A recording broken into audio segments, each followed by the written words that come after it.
بسم الله الرحمن الرحيم. ومن آياته أن يرسل الرياح مبشرات وليذيقكم من رحمته ولتجري الفلك بأمره ولتبتغوا من فضله ولعلكم تشكرون. ولقد أرسلنا من قبلك رسلا إلى قومهم فجاءوهم بالبينات فانتقمنا من الذين أجرموا وكان حقا علينا نصر المؤمنين. السلام عليكم ورحمة الله وبركاته. ഖുർആൻ പദം 1389 ദിവസത്തിലേക്ക് എല്ലാവരെയും ഹാർദമായി സ്വാഗതം ചെയ്യുന്നു. വിശുദ്ധ ഖുർആനിലെ 30-ാമത്തെ അധ്യായമായ സൂറത്തുർ റൂമിലെ 46-47 ആയത്തുകളാണ് ഇന്ന് പഠന വിധേയമാക്കുന്നത്. ക്ലാസ് ആരംഭിക്കുന്നതിനായി ആദരണീയനായ ഡോക്ടർ A.I. വിലായത്തുള്ള സാഹിബിനെ ക്ഷണിക്കുന്നു. അസ്സലാമു അലൈക്കും വറഹ്മത്തുള്ളാഹി വബറകാതുഹു. അഊദു ബില്ലാഹി മിനശ് ശൈത്വാനിർ റജീം. ബിസ്മില്ലാഹിർ റഹ്മാനിർ റഹീം. വമിൻ ആയാതിഹി അൻ യുർസിലർ റിയാഹ മുബശ്ശിറാത്തിൻ വലിയുദീഖകും മിൻ റഹ്മതിഹി വലിതജ്രിയൽ ഫുൽകു ബിഅംരിഹി വലിതബ്തഗൂ മിൻ ഫദ്ലിഹി ولعلكم تشكرون.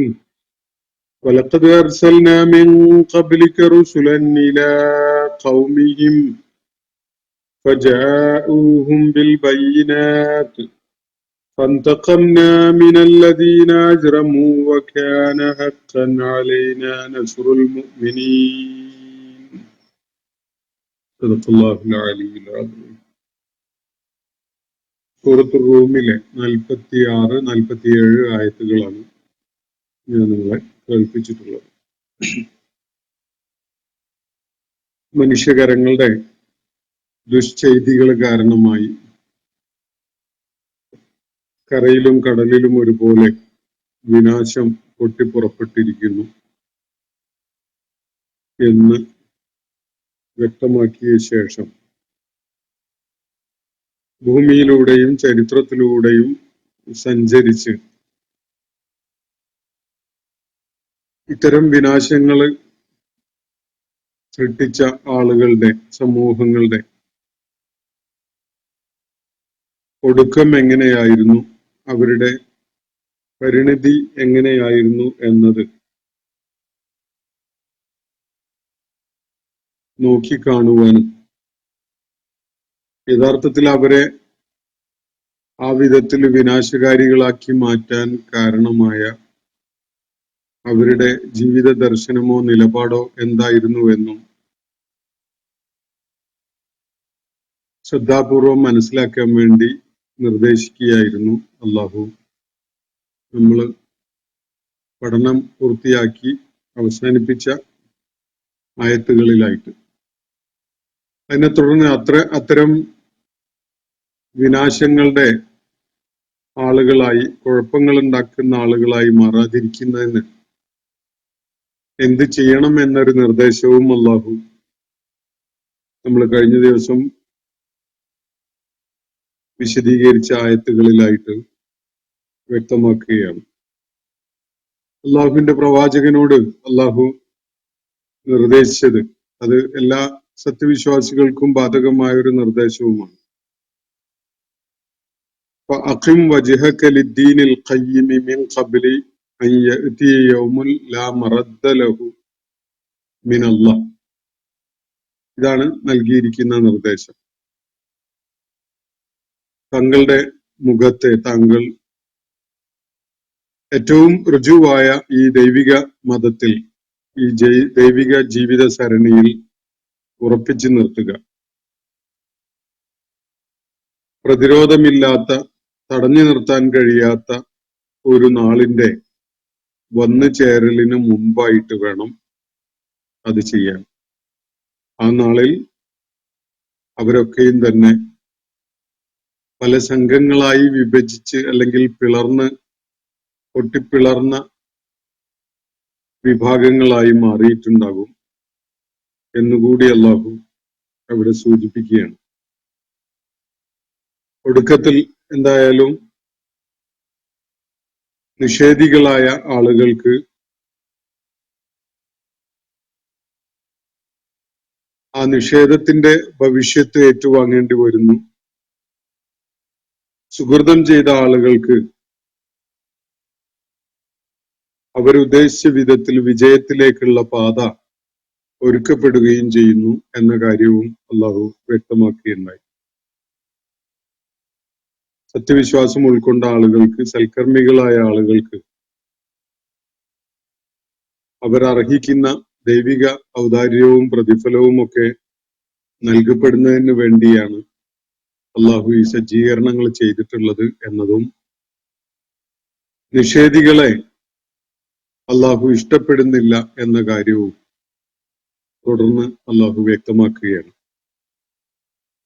അതിനുശേഷമാണ് ഞാനിന്ന് കേൾപ്പിച്ച 2 ആയത്തുകൾ വരുന്നത്. 2 കാര്യങ്ങളാണ് അതിൽ അല്ലാഹു ഊന്നലോടുകൂടി പറയുന്നത്.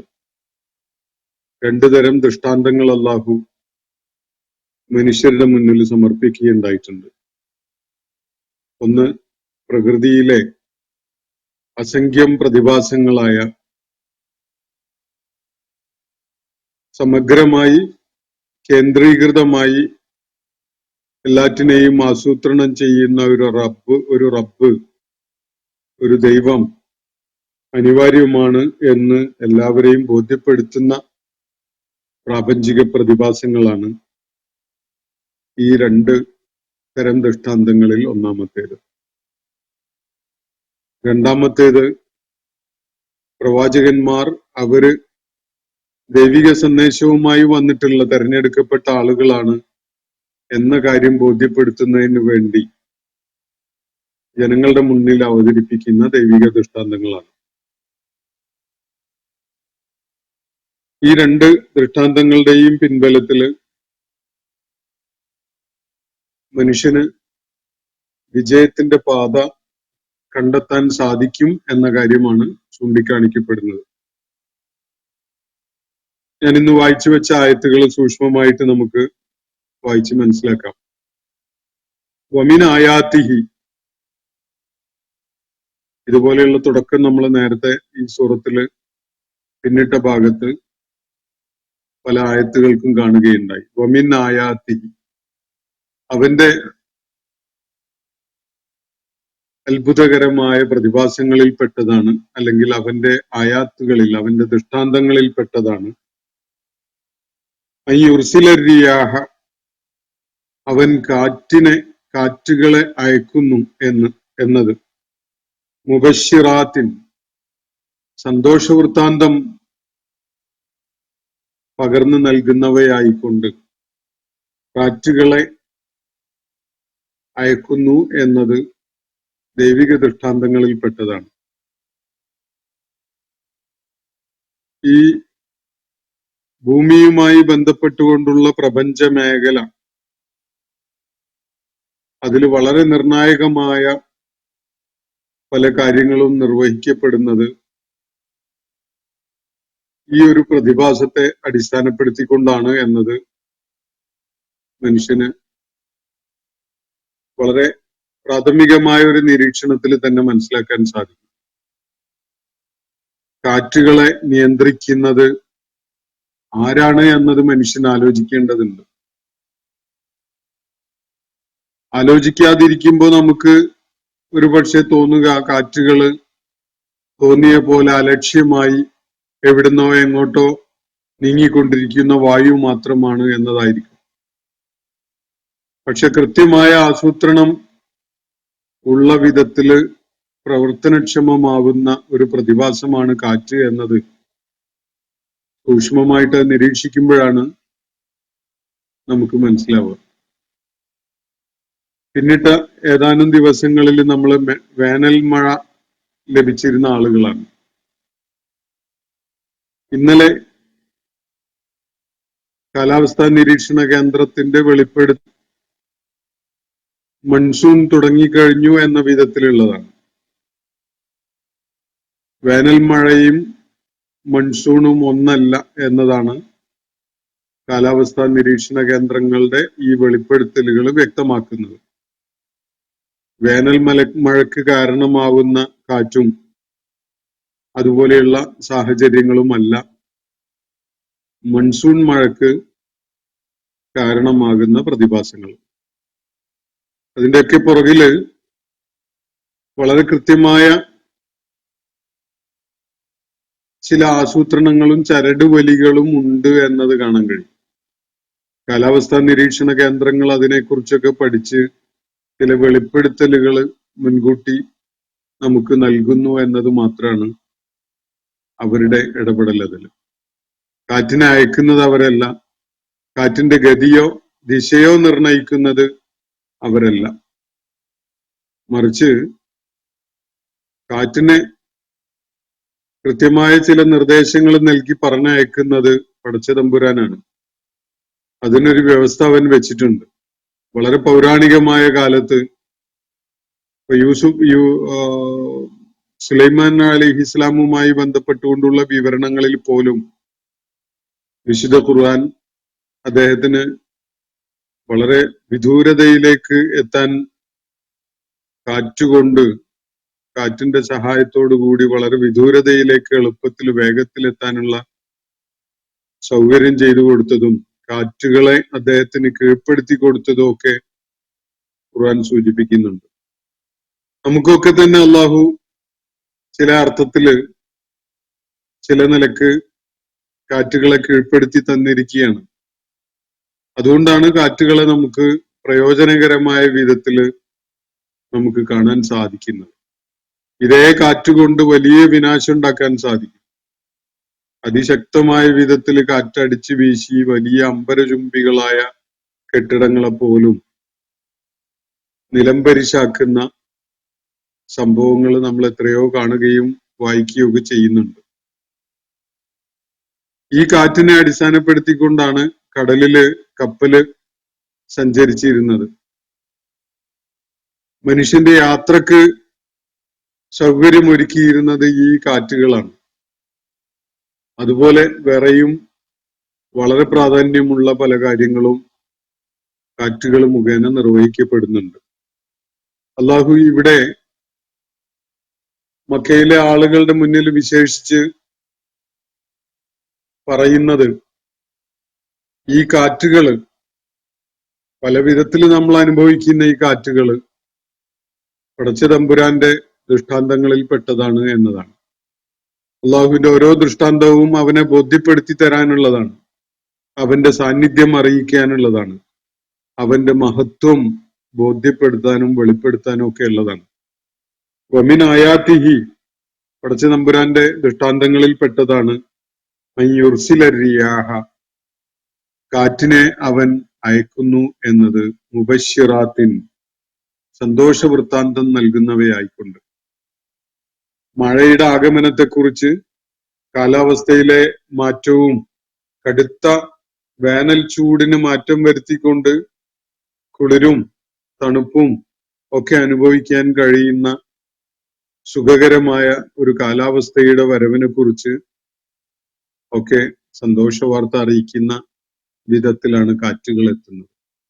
അങ്ങനെയുള്ള കാറ്റുകളുണ്ട്. നമ്മൾ ഏതാനും ദിവസങ്ങൾക്ക് മുമ്പ് അനുഭവിച്ചു തുടങ്ങിയിട്ടുള്ളത് ആ വിധത്തിലുള്ള കാറ്റുകളാണ്. മുബശ്ശിറാത്തായ കാറ്റുകൾ, ഒരുപാട് വിധത്തിലുള്ള സന്തോഷ വൃത്താന്തവുമായിട്ടാണ് കാറ്റുകൾ വരുന്നത്.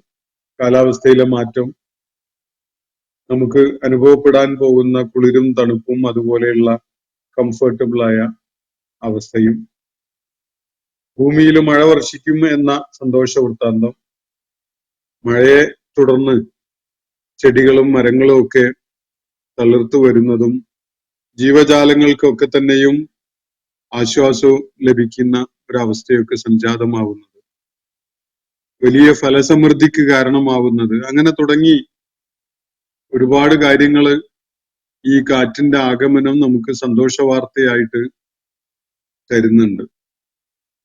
കാറ്റുകളെ സന്തോഷവൃത്താന്തവുമായി വരുന്നവയാക്കിയിട്ട് അയക്കുന്നു എന്നത് പടച്ച തമ്പുരാന്റെ ദൃഷ്ടാന്തങ്ങളിൽ പെട്ടതാണ് എന്നാണ് അള്ളാഹു ഇവിടെ പറഞ്ഞു വെക്കുന്നത്. ഇതേ കാറ്റുകള് നമുക്ക് പ്രയോജനകരമല്ലാതെ തിരിച്ചുവിടാൻ സാധിക്കും. നമുക്ക് അപകടകരമായ വിധത്തിൽ പ്രവർത്തിക്കുന്ന കാറ്റുകളായി മാറാനൊക്കെ ഇടയുണ്ട്. അങ്ങനെ പല രീതിയിലും കാറ്റുകളെ പ്രയോജനപ്പെടുത്താൻ സാധിക്കും. എന്നാൽ ഒരു ചോദ്യം ഉയരുന്നത്, ആരാണ് ഈ കാറ്റുകളെ ഈ വിധത്തില് നിയന്ത്രിച്ചുകൊണ്ട്, ദിശ നിർണയിച്ചുകൊണ്ട്, കൃത്യമായ ചില ലക്ഷ്യങ്ങളെ മുൻനിർത്തിക്കൊണ്ട് പറഞ്ഞു വിടുന്നത്? യാദൃച്ഛികമായി താനെ ആകസ്മികമായി സംഭവിക്കുന്ന സംഗതികളാണോ? അങ്ങനെയാണെങ്കിൽ നമുക്ക് ഈ പ്രവചനങ്ങൾ നടത്താൻ കഴിയില്ല. കാലാവസ്ഥയിലെ വ്യതിയാനത്തെ പ്രതീക്ഷിച്ചുകൊണ്ട് കൃഷിക്കും അതുപോലെയുള്ള കാര്യങ്ങൾക്കും ഒരുങ്ങി നിൽക്കാൻ കഴിയില്ല. അള്ളാഹു ഇതിനൊക്കെ പ്രവചന സാധ്യതയുള്ള ഒരു പ്രകൃതം നൽകിയിട്ടുണ്ട്. മഴക്കാലമാകും എന്നത് നമ്മൾ കാത്തിരിക്കുന്നുണ്ട്. കർഷകര് അതിനു വേണ്ടിയുള്ള ഒരുക്കങ്ങൾ ചെയ്യുന്നുണ്ട്. അതുപോലെ എല്ലാ മേഖലയിലുമുള്ള ആളുകള് മഴയുടെ വരവിനെ പ്രതീക്ഷിച്ചുകൊണ്ടുള്ള ചില നടപടികളൊക്കെ ചെയ്യുന്നുണ്ട്. തീർത്തും നമ്മുടെ പ്രവചനത്തിന് വിധേയമായി കൊണ്ടല്ല ഇതൊന്നും തന്നെ. പക്ഷെ അതിലൊരു പ്രവചന സാധ്യതയുടെ സ്വഭാവം അടങ്ങിയിട്ടുണ്ട്. നമ്മുടെ കണക്കുകൂട്ടലുകൾക്ക് അപ്പുറത്തായിട്ട് ചിലപ്പോൾ കാറ്റ് പ്രവർത്തിക്കും. നമ്മുടെ തൊട്ടടുത്ത് തന്നെയുള്ള ഒരു തെങ്ങ് ശക്തമായ കാറ്റില് കടപുഴകിയോ അല്ലെങ്കിൽ അതിന്റെ തടി മുറിഞ്ഞു പോയോ മറിഞ്ഞു വീഴാം. അത് നമ്മുടെയൊക്കെ ആരുടെയെങ്കിലൊക്കെ ദേഹത്ത് വീഴാം, നമ്മുടെ വീടിന്റെ മേലേക്ക് മറിഞ്ഞു വീഴാം. അങ്ങനെയൊക്കെ സംഭവിക്കാം. അതൊന്നും നമ്മൾ പ്രവചിച്ച സംഭവങ്ങളോ അല്ലെങ്കിൽ നമ്മൾ മുൻകൂട്ടി കാണുന്ന കാര്യങ്ങളോ അല്ല.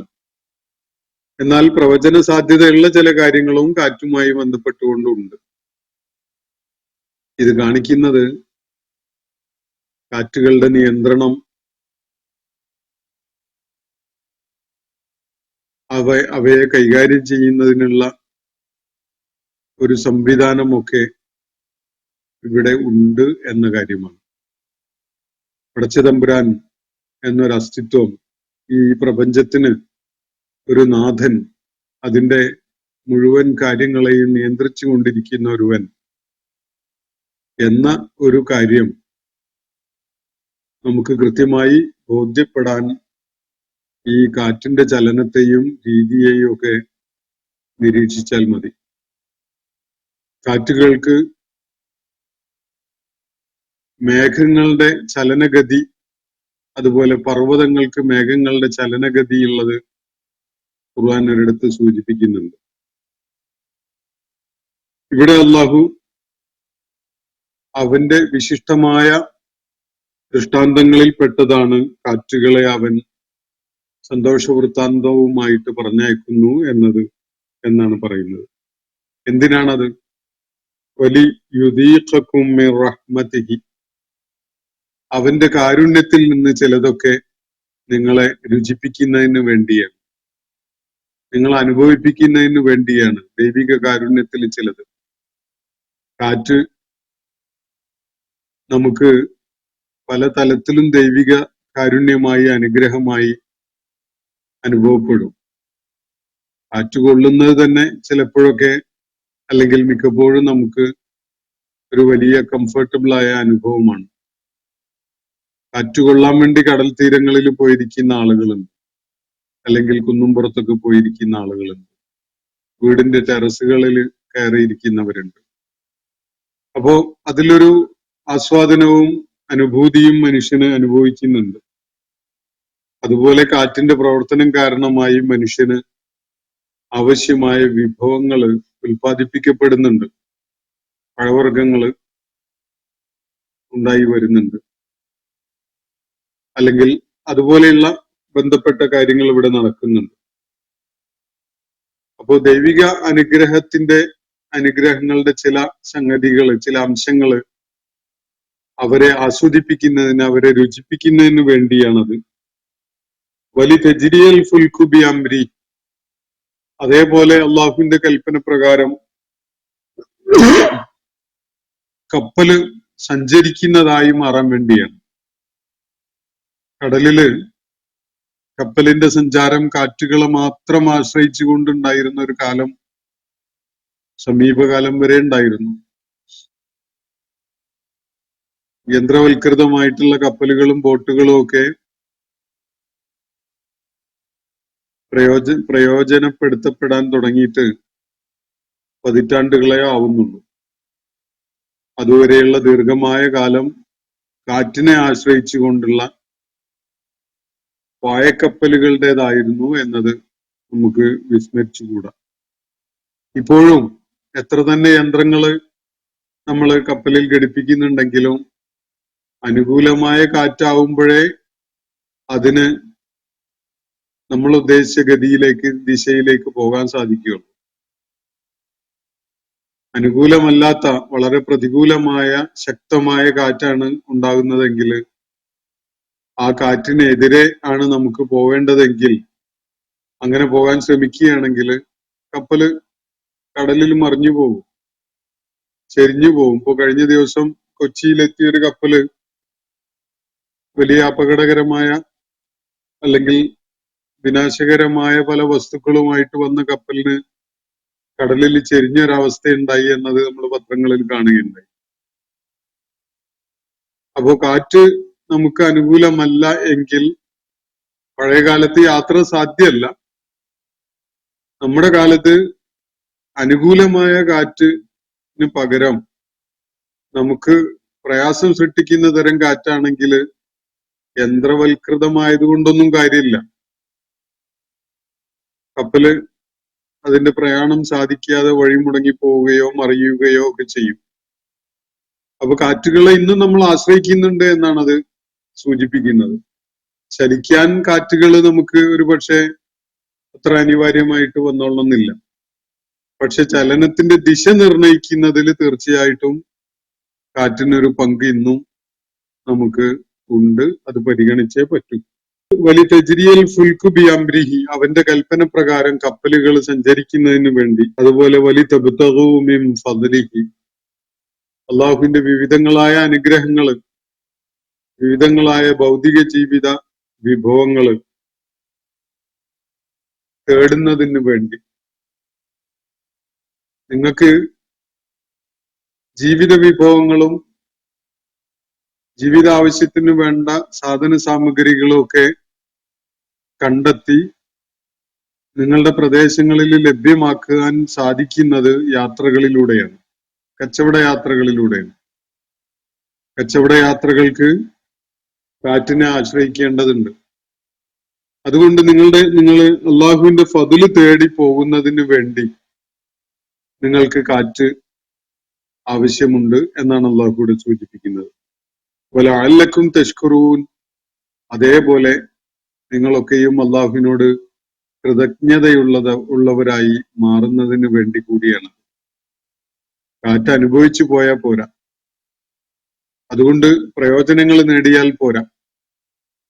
അള്ളാഹു ആ സജ്ജീകരണം ചെയ്തു വെച്ചതിലും അത് നമുക്ക് പ്രയോജനപ്പെട്ടതിന്റെ പേരിലും അള്ളാഹുവിനോട് ശുക്ർ ചെയ്യാൻ, അവനോട് നന്ദി കാണിക്കാൻ, കൃതജ്ഞത കാണിക്കാൻ നമുക്ക് കഴിയേണ്ടതുണ്ട്. അതിനുകൂടി വേണ്ടിയാണ് കാറ്റിനെ ഈ വിധത്തിൽ അള്ളാഹു പറഞ്ഞയച്ചിരിക്കുന്നത് എന്നാണ് അള്ളാഹു ഇവിടെ ചൂണ്ടിക്കാണിക്കുന്നത്.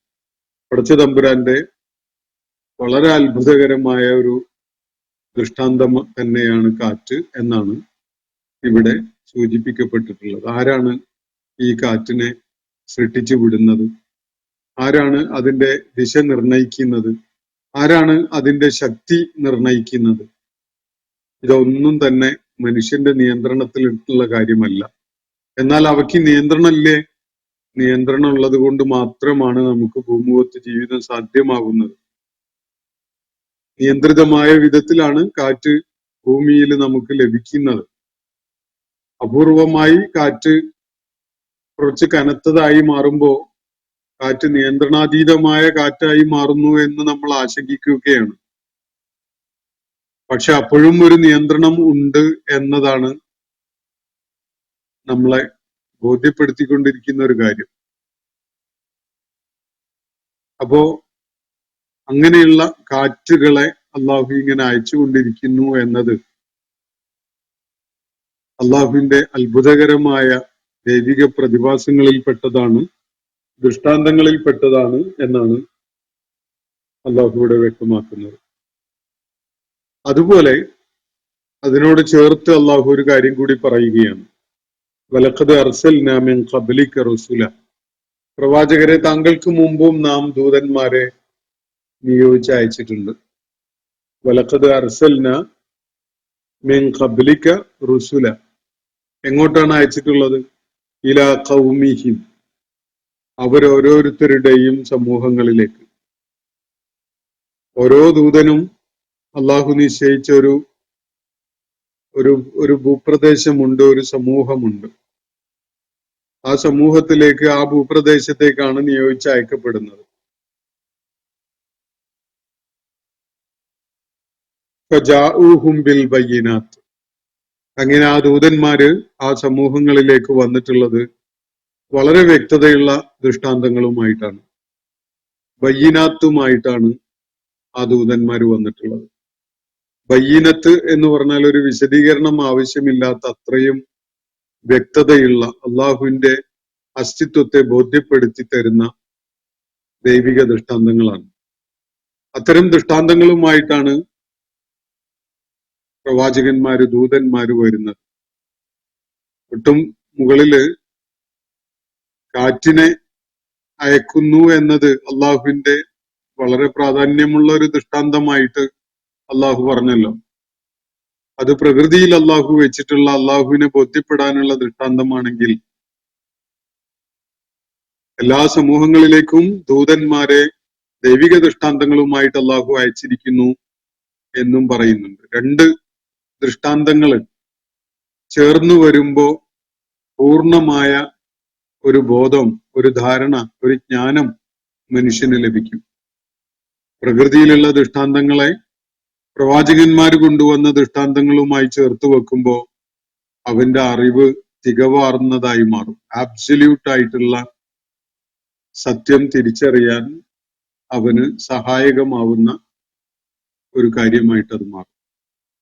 പ്രകൃതിയിലെ ദൃഷ്ടാന്തങ്ങളോട് ചേർത്ത് വെക്കാവുന്നതായ ദൃഷ്ടാന്തങ്ങൾ തന്നെയാണ് എല്ലാ പ്രവാചകന്മാരും അവതരിപ്പിച്ചിട്ടുള്ളത്. അവയ്ക്കിടയിൽ യാതൊരു സംഘർഷവും വൈരുദ്ധ്യവും ചേർച്ചയില്ലായ്കയും ഒന്നും അനുഭവപ്പെടുകയില്ല. വലഖദ് അർസൽനാ മിൻ ഖബ്ലിക റുസുലൻ ഇലാ ഖൗമിഹിം, നാം നിശ്ചയമായിട്ടും നിനക്ക് മുമ്പ് ദൂതന്മാരെ അയച്ചിട്ടുണ്ട് അവരോരോരുത്തരുടെയും സമൂഹങ്ങളിലേക്കായി. ഫജാഊഹും ബിൽ ബയ്യിനാത്ത്, അവര് തെളിമയുള്ള, വ്യക്തതയുള്ള ദൃഷ്ടാന്തങ്ങളുമായിട്ടാണ് വരികയുണ്ടായത്. ഫന്തഖംനാ മിനൽ ലദീന അജ്റമു, എന്നിട്ടും ധിക്കാരികളായി നിലകൊണ്ടവരെ നാം അവർക്ക് കഠിനമായ പ്രതികാരത്തിന് ഇരയാക്കുകയുണ്ടായി. ഫന്തഖംനാ മിനൽ ലദീന അജ്റമു, കുറ്റകരമായ ശിക്ഷാർഹമായ ചെയ്തികളാണ് ഇജ്റാം എന്ന പദം സൂചിപ്പിക്കുന്നത്. അജ്റമു എന്നത് അതിൽ നിന്ന് വരുന്ന ഇജ്റാമിന്റെ ക്രിയാരൂപമാണ്. കുറ്റവാളികൾ, കുറ്റം ചെയ്തവർ, അല്ലെങ്കിൽ അവർ കുറ്റം ചെയ്തു എന്നൊക്കെയാണ് അവ പ്രയോഗത്തിന്റെ അർത്ഥം. ധിക്കാരപരമായ നിലപാട് സ്വീകരിച്ച് ദൈവിക ദൃഷ്ടാന്തങ്ങളോട് ധാർഷ്ട്യത്തോടു കൂടിയുള്ള ഒരു നിലപാട് സ്വീകരിച്ചുകൊണ്ട് അവയെ തള്ളിക്കളയുകയും അവയെ അവഗണിച്ചുകൊണ്ട് നീങ്ങുകയും ചെയ്ത ആളുകൾ, അവരുടെ മേൽ നാം നടപടികൾ സ്വീകരിക്കുക തന്നെ ചെയ്തു. ഫന്തഖംന എന്ന് പറഞ്ഞാൽ നാം നടപടി സ്വീകരിച്ചു, അല്ലെങ്കിൽ ശിക്ഷ നടപ്പിലാക്കി, പ്രതികാരം നടപ്പിലാക്കി എന്നൊക്കെയാണ്. പല തലങ്ങളും ഉണ്ട് അതിന്. ഇവിടെ ദൈവികമായ ശിക്ഷാ നടപടികൾ ധിക്കാരവും അഹങ്കാരവും കാണിച്ചുകൊണ്ട് ദൈവിക ദൃഷ്ടാന്തങ്ങളെ അവഗണിച്ച ആളുകളെ, അവരുടെ കാര്യത്തിൽ നാം ചില നടപടികൾക്ക് അവരെ വിധേയരാക്കി. എന്നിട്ട് അള്ളാഹു പറയുന്നത് വകാന ഹഖ്ഖൻ അലൈന നസ്റുൽ മുഅ്മിനീൻ, വിശ്വാസമാർഗം സ്വീകരിക്കുന്ന ആളുകളെ സഹായിക്കുക എന്നത് നമ്മുടെ ചുമതലയായിരുന്നു എന്നാണ് അള്ളാഹു പറയുന്നത്. വകാന ഹഖ്ഖൻ അലൈന, നമ്മുടെ അവകാശമാണ്, നമ്മുടെ ഉത്തരവാദിത്തമാണ്, നമ്മുടെ ബാധ്യതയാണ്. ഈ വിധത്തിലൊക്കെ അത് മനസ്സിലാക്കാം. വകാന ഹഖ്ഖൻ അലൈന, എന്താണ് ബാധ്യത, എന്താണ് ചുമതല, എന്താണ് അള്ളാഹുവിന്റെ ഉത്തരവാദിത്വം എന്ന നിലക്ക് അള്ളാഹുവിടെ പറയുന്നത്? നസ്റുൽ മുഅ്മിനീൻ, വിശ്വാസികളെ സഹായിക്കുക എന്നത്, അവർക്ക് വിജയം കണ്ടെത്താൻ സഹായം ഒരുക്കുക എന്നത്, നിഷേധികൾക്ക് എതിരിൽ അവർക്ക് വിജയം നേടാൻ കളമൊരുക്കി കൊടുക്കുക എന്നത് നമ്മുടെ ഉത്തരവാദിത്വമായിരുന്നു എന്നാണ് അള്ളാഹു പറയുന്നത്. നിഷേധികൾക്ക് എതിരിലുള്ള ദൈവിക നടപടികളുടെ ഒരു അടിസ്ഥാന കാരണം അല്ലെങ്കിൽ അടിസ്ഥാന താല്പര്യം അതുകൂടിയാണ്. വിശ്വാസമാർഗം സ്വീകരിച്ച ആളുകള് അതിഭീകരമായ വിധത്തിൽ ചിലപ്പോ പ്രയാസങ്ങൾ നേരിട്ടുകൊണ്ടിരിക്കുന്നുണ്ടാവും. അങ്ങനെയുള്ള പ്രയാസങ്ങൾ അവരുടെ മേൽ ഉണ്ടാക്കുന്ന നിഷേധികളായ ധിക്കാരം കാണിച്ച ആളുകൾ, അവർക്കെതിരിൽ നടപടി സ്വീകരിക്കുക എന്നത് നമ്മുടെ ഉത്തരവാദിത്തമാണ്, നമ്മുടെ ചുമതലയാണ് എന്നാണ് അള്ളാഹു ഇവിടെ സൂചിപ്പിക്കുന്നത്. ഇന്നത്തെ സെഷൻ ഞാനിവിടെ അവസാനിപ്പിക്കുകയാണ്. ഒന്നോ രണ്ടോ ചോദ്യങ്ങൾ കൂടി പരിഗണിച്ചുകൊണ്ട് ഈ സംസാരം അവസാനിപ്പിക്കാം. ഒരു ചോദ്യം ഹമീദ് മേത്തർ, ചോദ്യമാണോ പ്രതികരണമാണോ എന്നറിയില്ല, വായിച്ചു നോക്കട്ടെ. അള്ളാഹുവിന് തുല്യമായി ഒന്നുമില്ല എന്നിരിക്കെ അള്ളാഹുവിനെ ഉപമിക്കപ്പെട്ടതല്ലേ ഇസ്ലാമിലെ തെറ്റായ വിശ്വാസ ക്രമങ്ങളും അനാചാരങ്ങളും ഉണ്ടായിട്ടുള്ളത്? അതിന് കാരണം എന്നാണ് അദ്ദേഹം ചോദിക്കുന്നത്. അത് തന്നെയല്ലേ ഏകദൈവ വിശ്വാസത്തിലെ പല തലങ്ങളും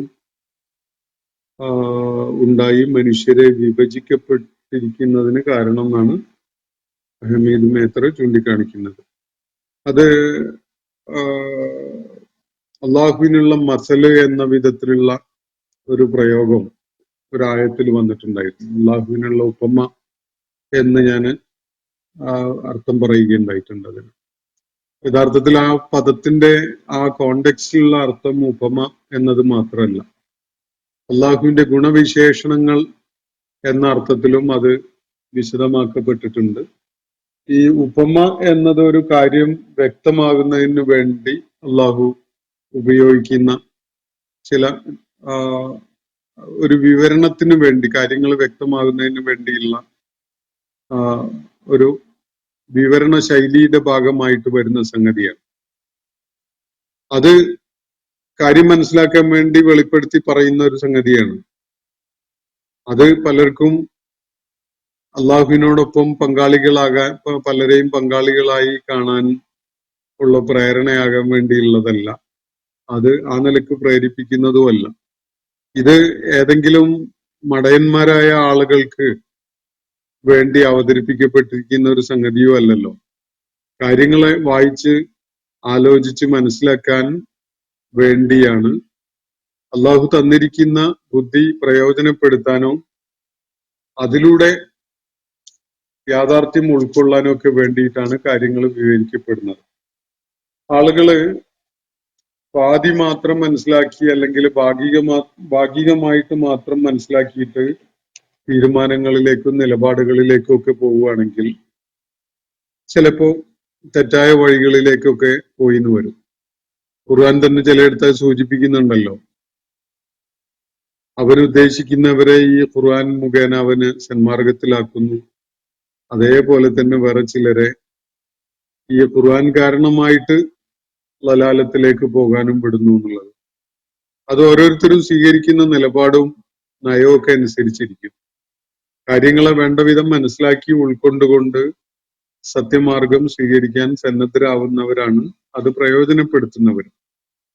അതിനെ ഭാഗികമായിട്ട് മാത്രം എവിടുന്നെങ്കിലും ഒരു കഷ്ണം ഏറ്റുവാങ്ങിയിട്ട് അതുമായിട്ട് അങ്ങ് മുന്നോട്ട് പോകുന്ന ആളുകൾ അവർ അർഹിക്കുന്ന ദുർമാർഗം തന്നെയാണ് ഏറ്റുവാങ്ങാൻ കാരണമാവുക.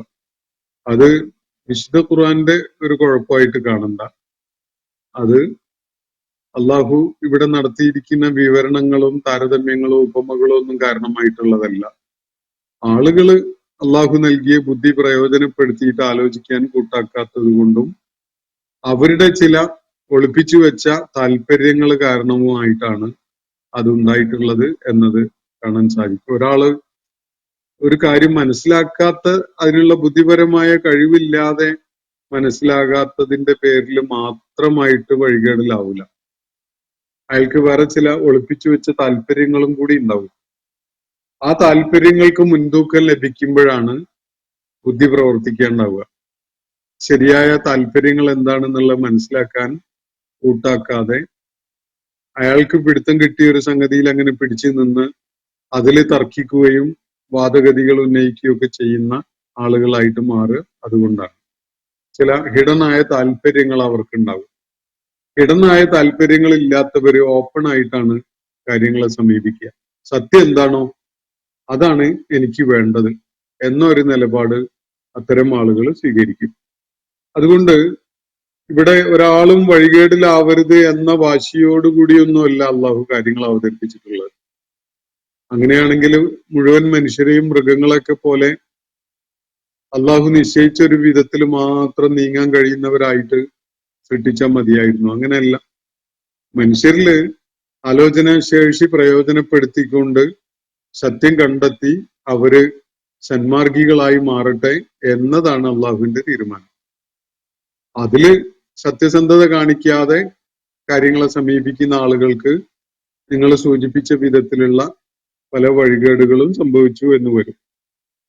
മറ്റൊരു ചോദ്യം ഇവിടെ ചിന്മയ ഉന്നയിച്ചിരിക്കുന്നതാണ്. നമ്മെ സൃഷ്ടിച്ചു എന്ന ബോധം ജനിപ്പിച്ച് നന്ദി കാണിക്കുക എന്ന മനുഷ്യരുടെ സ്വാഭാവിക സ്വഭാവത്തെ മുതലെടുത്ത് മതത്തിന് വിധേയരാക്കുക എന്ന തന്ത്രം അല്ലേ ഇസ്ലാമിലൂടെ നബി ഉപയോഗപ്പെടുത്തിയത് എന്നാണ്. ചിന്മയ ഈ ചോദ്യം ഒരുപാട് വട്ടമായിട്ട് ഉന്നയിക്കുകയാണ്. അദ്ദേഹത്തിന് കുറച്ചുകൂടിയൊക്കെ ശ്രദ്ധാപൂർവം കാര്യങ്ങൾ വിലയിരുത്താൻ സാധിക്കട്ടെ എന്ന് മാത്രം പറയുകയാണ് ഞാൻ.